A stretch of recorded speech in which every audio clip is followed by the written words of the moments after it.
Welcome to Newsmakers on CHCH Podcast. I'm Louie, and on today's show, I'm very pleased to be joined by the MPP for Niagara Falls and NDP critic for long-term care, retirement homes, and home care, Wayne Gates.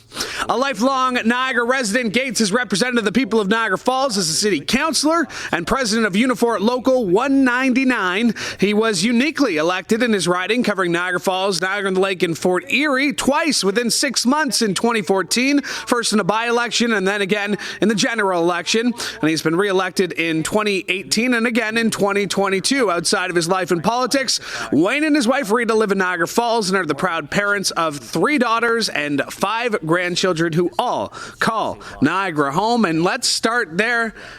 Mr. Gates, thank you for doing this. I can go back to a snowy day in Fort Erie, driving on the QEW for what was going to be the worst kept secret in politics at the time, and that was you announcing your candidacy for the NDP. That was more than 10 years ago. How have you looked back on this past decade representing the people of Niagara Falls, Fort Erie, and Niagara-on-the-Lake? Well, it's been a real honor to represent Niagara Falls, Niagara-on-the-Lake, and Fort Erie. And I think we've accomplished a lot. We've got a lot more to accomplish. So I'm going to continue to try to make sure that voices of working class people are heard. I think in the province over the last 10 years, we, in particular in the last few years with COVID, we're in an affordability crisis, which is really tough on families and their children. And I'm going to continue to be a strong voice for all of Niagara. Now, you've said you're proud of your accomplishments that you've made. You've done this as, somebody who's not really in the sitting government, right? The Liberals beforehand, now with the Conservatives. You are the opposition, but how do you feel like you have contributed to what's been happening in Niagara Falls, being on the other side, not the ruling government of the day? Well, I think there's a few ways. One, I think I got outstanding staff. I think every day in the constituent office, we have people that have challenges, have needs, and we've been able to try to help them every day. So our goal in my office is to make sure that we get things done that are important to everyday Ontarians, everyday people that live in Niagara-on-the-Lake. And then if you take a look at one of the things that I've been able to do, whether I was president of my local union, whether I was campaign chair of the United Way, it didn't matter to me who I work with, didn't matter what party you belong to.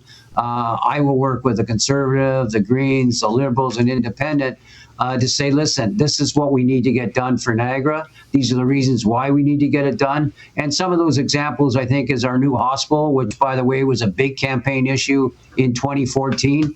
When we said we needed a new hospital, I called it the Niagara Falls Hospital. We needed a new hospital in Niagara Falls. And that same election, we talked about GO Train. Even though the Conservative candidate at that particular time, who was Bart Mays, said no to GO, I knew that GO was a game changer for Niagara. I knew that we had to find a way to convince the government. And the way to do that is I worked with at that time, the municipality, I worked with the region, I worked with the province. And at that time, I was able to work with Premier Wynne and say, we need GO. We haven't got to where we need. And this is 10 years later. We do have some services into Niagara Falls, but we need two-way, all-day GO train all the way to Niagara Falls. I continue to talk about that almost on a daily basis. And saying, I don't know how much you drive that highway down to Niagara Falls on a Saturday and Sunday, it's taken 3 and 4 hours to come from Toronto to get to Niagara Falls. At a time when our environment certainly is a challenge right now, you see all the storms we're having. So I'm going to continue to talk about getting two-way all day, all the way to Niagara Falls. The hospital, shovels are in the ground. It took 10 years. I don't understand why, when you commit the $25 million planning grant like they did in 2014, why are we taken 10 years to get shovels in the ground, and now it takes another 5 or 6 years to build that hospital, a hospital that we need. We continue to fight to make sure they keep an urgent care center in Fort Erie. And again, I'm trying to work to away from party lines. I'm talking to Conservatives, the Liberals, the Greens. I'm talking to the mayor of Fort Erie, and everybody that lives in Crystal Beach and Ridgeway and Stevensville. They know they need the urgent care center in Fort Erie, so that's another big issue. So I think the key with me is It's not really important to me what party you belong to. I just want to do what's right for the residents of my riding, what's right for the residents of the entire province of Ontario. And what I found the best way to do that is work with all levels of government, including whatever the government is, the Liberals, the Conservatives, and hopefully maybe next election will be the NDP. So that might be nice too. We'll talk about that in a second. But as somebody who's got family in the Ridgeway Crystal Beach area, and as somebody who spends a lot of time out there, there is that thought in my head that, if something were to happen on the water or, even on land, right? The urgent care centers is something you fought for a lot. You've been out there. You've been vocal. How do we get those open, that we need them, 24/7? How can we continue to push for that? Because, that you mentioned the new hospital, it's going to be state of the art when it's built. It's going to take some time. How do we not go backwards when it comes to healthcare, especially Niagara-on-the-Lake, Fort Erie, Ridgeway, those smaller communities where a drive to the St. Catharines Hospital could be 45 minutes and could make the difference between life or death? Well, we've illustrated over and over again. We've worked with the Health Coalition. I can tell you that we have issues in healthcare. The issues that we have in healthcare aren't just in my riding. We have understaffing. We've had close to 1,000 ER and urgent care centers closed in the last year. So we know we got some challenges. But as far as the Fort Erie one goes, coming this Tuesday, there's going to be I think it's Tuesday, a council meeting in Fort Erie, and they're going to talk to that council about how important it is to keep our urgent care center open. So we have gone to Niagara Health. They've got a plan. We disagree with their plan. We believe when you got 40,000 residents living in Crystal Beach, Ridgeway, and Stevensville, we need to make sure we have an urgent care center open 24/7. I have constant contact with the mayor of Fort Erie, who is certainly on board. He understands that we need doctors. He understands we need to keep our urgent care center open, and we're going to continue to work with him. We're going to continue to put pressure on the Conservative government, because the reality is the minister can say to Niagara Health, open that up now, and it would happen overnight. We're going to continue to do that. We do that through question period. We've asked number of questions on the urgent care. We do that through petitions, where we read out petitions, and we have a group, Save Our Hospital in Fort Erie, to do an incredible job. They're getting people to sign the petition, and more people are understanding how important it is to have an urgent care center. And Niagara Health and the government can say, well, you know what, you're getting a new hospital. And I'm being clear. I'm glad we're getting a new hospital. I'm glad that they're using local tradespeople, that it's creating employment, good paying jobs here in Niagara. It's creating apprenticeships. But the reality is, while we get there, we can't allow this government to privatize their health care, and we can't allow them to shut down urgent care centers. People need to have health care when they need it, where they need it, in a timely fashion. And we know, and you mentioned it as well, we know that if it wasn't for that urgent care center, we know that people would have died already. So we're going to continue to fight. And I firmly believe that with the mayor and with myself and with a number of other people, everybody in the community coming together, we'll win this battle at the end of the day. Now, it's been a busy month for you. Earlier this month, you introduced a bill that would give support to caregivers. You mentioned healthcare your way, how you want it, where you want it. And for a lot of people, that's home care. And for a lot of people, that's caregivers that don't get paid. How disappointed were you in the way that this bill was received by Queen's Park? And what are your next steps? Well, I was disappointed that the Conservative government didn't support the motion. That's for sure. But what I was really happy about is the fact that we had a number of groups that supported our bill. Top of my head, the MS Society. We had a number of other groups that supported it, stood on stage with us. But the important part with those groups that stood with us was also the leader of the Green Party stood on stage with us during the press conference. The acting leader, sort of in the House, I guess, because I guess Crombie's the new leader, but the acting leader, because she doesn't have a seat in the House, John Fraser, was on the platform with us and spoke about the bill and how important the motion is. So again, when I'm talking about how do we win here, you've got to work together. You got to work across party lines. We know that we need a direct financial benefit to caregivers. We know that some people are losing their jobs because they're spending more time at home, so they end up losing their jobs, getting fired, quite frankly, by employers. We know that some are facing severe financial challenges because of the fact that they miss so much time. We know in Nova Scotia today they have a financial caregiver benefit. We also know by studies that have been done that if we just give $400, even a month, and I'm not saying that's the number, that will be decided during regulations and stuff, but let's say it's $400. We would save 7.6% of long-term care beds. And think about that. And we would save the government healthcare costs of $500 million. This isn't about Wayne Gates or the NDP. This is about what's right for Ontarians. And I firmly believe that I'm not going to give up. Yes, I'm disappointed. But I was disappointed when we didn't get our any GO train services. I didn't give up. We kept fighting. We continue to get more and more people to work with us. We did the same thing when they said no to the hospital. Here we have a hospital, got shovels in the ground, and we're going to continue to sign petitions. We're going to continue to go. We just went to the market in the new market, quite frankly, in Niagara Falls, and had people come and sign petitions. And I can tell you that more and more people, as they went into the market, they came right to our booth when they heard about the caregiver signing the petition.